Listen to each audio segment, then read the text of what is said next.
So this is a worked example of a similar question to you saw on the previous screen on calculating out specific heat capacities.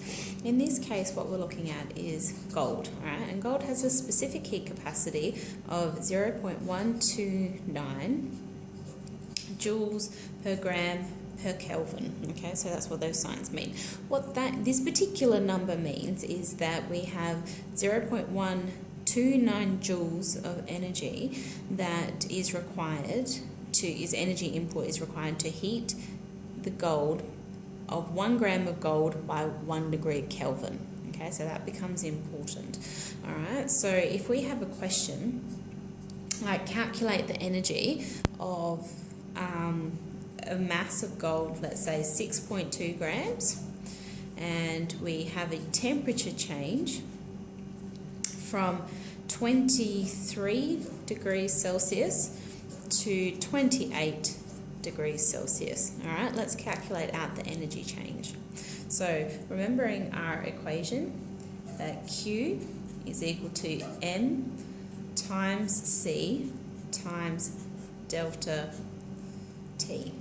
Okay, so remembering that our mass in this case is 2.6 grams. Our specific heat capacity we have at here, which is 0.129 joules per gram per Kelvin. Now, I would always recommend putting in your units in this particular instance, because then you can make sure that you've got the right units for the calculation. So in this case, our energy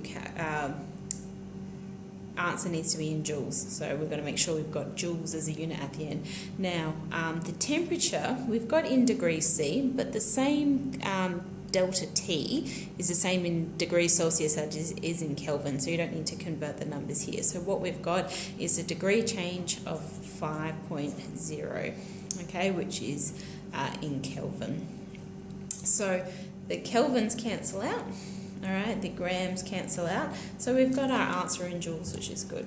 So we go over to our calculator, 6.2 times 0.129, times 0.5 degrees. All right, and so we have our final answer is 3.999 joules. Now, we need to make sure we have the correct significant figures.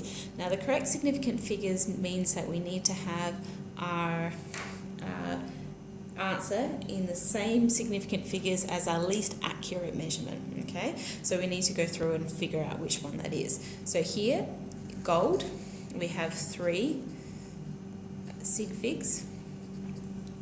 Our temperature is 3 sig figs. Okay, and our mass unit is 2 sig figs. So we need to make sure that our answer is 2 sig figs. All right, so in this case, it actually becomes 4.0 joules.